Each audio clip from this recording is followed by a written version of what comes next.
Hi ಎಲ್ರಿಗೂ ನಮಸ್ಕಾರ ಸ್ನೇಹಿತರೆ. ಯೂನಿವರ್ಸ್ ಲವ್ ಚಾನೆಲ್ಗೆ ಸ್ವಾಗತ. ಕನ್ನಡ ಕಿರುತೆರೆಯಲ್ಲಿ ಬಹುನಿರೀಕ್ಷೆ ಹುಟ್ಟುಹಾಕಿದ ಸೀರಿಯಲ್ ಅಂದರೆ ಅದು ಕರ್ಣ. ಕಿನ್ನರಿ ಕನ್ನಡತಿ ಸೀರಿಯಲ್ ಬಳಿಕ ಕಿರಣ್ ರಾಜ್ ಅಭಿನಯಿಸುತ್ತಿರುವ ಧಾರಾವಾಹಿ ಎಂದರೆ ಅದು ಕರ್ಣ. ಅದರಲ್ಲೂ ಇದು ಜೀ ಕನ್ನಡದಲ್ಲಿ ಮೂಡಿ ಬರುತ್ತಿರುವುದರಿಂದ ಜನರಲ್ಲಿ ಜಾಸ್ತಿನೇ ಕುತೂಹಲ ಇತ್ತು. ಜೂನ್ 16ರಂದು ಕರ್ಣ ಪ್ರಸಾರವಾಗುವುದು ಖಚಿತವಾಗಿತ್ತು. ಈಗಿರುವಾಗಲೇ ಜೀ ಕನ್ನಡ ವಾಹಿನಿಯ ಪ್ರತಿಸ್ಪರ್ಧಿ ಚಾನೆಲ್ ಜೂನ್ 14ರಂದು ಕೋರ್ಟ್ ಮೆಟ್ಟಿಲೇರಿದೆ.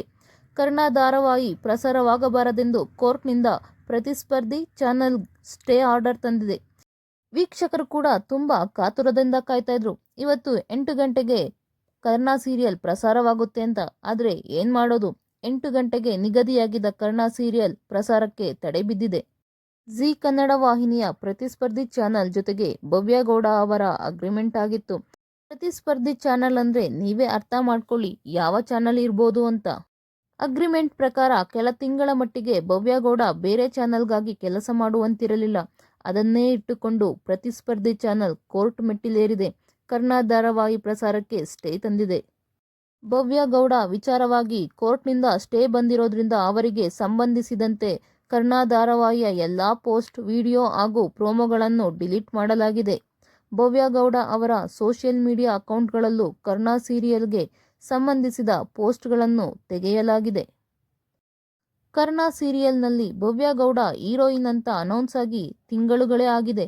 ಪ್ರೋಮೋ ಸಹ ಔಟ್ ಆಗಿತ್ತು. ಅಗ್ರಿಮೆಂಟ್ ಬಗ್ಗೆ ಪ್ರತಿಸ್ಪರ್ಧಿ ಚಾನೆಲ್ ಆಗಲೇ ಹೇಳಿದ್ದರೆ ಸಮಸ್ಯೆ ಆಗುತ್ತಿರಲಿಲ್ಲ. ಇವತ್ತು ಪ್ರಸಾರ ಅಂತ ಗೊತ್ತಿದ್ದು ಶನಿವಾರ ಕೋರ್ಟ್ಗೆ ಹೋಗಿದ್ದಾರೆ. ಇದರಿಂದ ತುಂಬಾ ಲಾಸ್ ಆಗಿದೆ. ನಷ್ಟವನ್ನು ಭರಿಸೋರು ಯಾರು?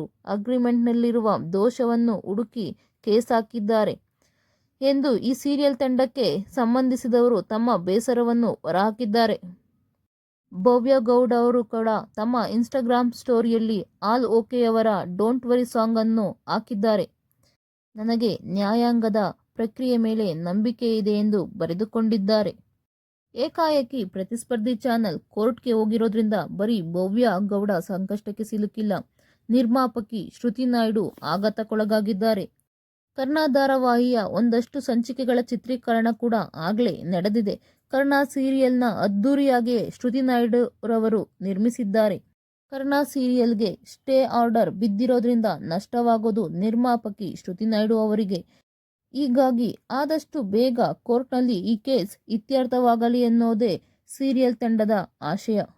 ಕೆಲವು ಮಾಹಿತಿಗಳ ಪ್ರಕಾರ ಭವ್ಯ ಗೌಡರವರು ಅಗ್ರಿಮೆಂಟ್ಗೆ ಸೈನ್ ಹಾಕಿರುವ ಪ್ರಕಾರ ಅವರು 5-6 ತಿಂಗಳು ಇನ್ನು ಯಾವ ಚಾನೆಲ್ಗೂ ಕೆಲಸ ಮಾಡುವಂತಿರಲಿಲ್ಲ. ಹಾಗಾದರೆ ಇನ್ನು ಕರ್ಣ ಸೀರಿಯಲ್ ಇನ್ನು 5-6 ತಿಂಗಳು ಪ್ರಸಾರವಾಗುವುದಿಲ್ಲವೇ ಎಂಬುದು ಎಲ್ಲರ ಸಂಶಯ. ವೀಕ್ಷಕರಂತೂ ತುಂಬ ಕಾತುರದಿಂದ ಕಾಯ್ತಿದ್ರು. ಆದರೆ ಏನು ಮಾಡೋದು, ಯಾರೋ ಮಾಡಿದ ತಪ್ಪಿಗೆ ಇನ್ಯಾರೋ ಬಲಿಯಾಗೋದು ಅನ್ನೋ ಹಾಗೆ ಈ ಸೀರಿಯಲ್ ಕಥೆಯಾಗಿದೆ. ಇನ್ನು ಕಿರಣ್ ರಾಜ್ ಹಾಗೂ ನಮ್ರತರವರು ಕೂಡ ಈ ಸೀರಿಯಲ್ನ ವಿಷಯವಾಗಿ ಕ್ಷಮೆ ಕೇಳಿದ್ದಾರೆ. ఎందుಕೆಂದರೆ 8 ಗಂಟೆಗೆ ಪ್ರಸಾರವಾಗಬೇಕಿದ್ದ ಸೀರಿಯಲ್ ಇವತ್ತು ಪ್ರಸಾರವಾಗಿಲ್ಲ. ಅದಕ್ಕಾಗಿ ನಮ್ಮನ್ನು ಕ್ಷಮಿಸಿಬಿಡು. ಕೆಲವು ವಿಚಾರಗಳಿಂದ ಈ ಸೀರಿಯಲ್ ಸ್ಟಾಪ್ ಆಗಿದೆ ಅಂತ ಹೇಳಿದ್ದಾರೆ. ಇಲ್ಲಿ ನನ್ನ ಪ್ರಕಾರ ಇಲ್ಲಿ ಭವ್ಯದೇ ತಪ್ಪು.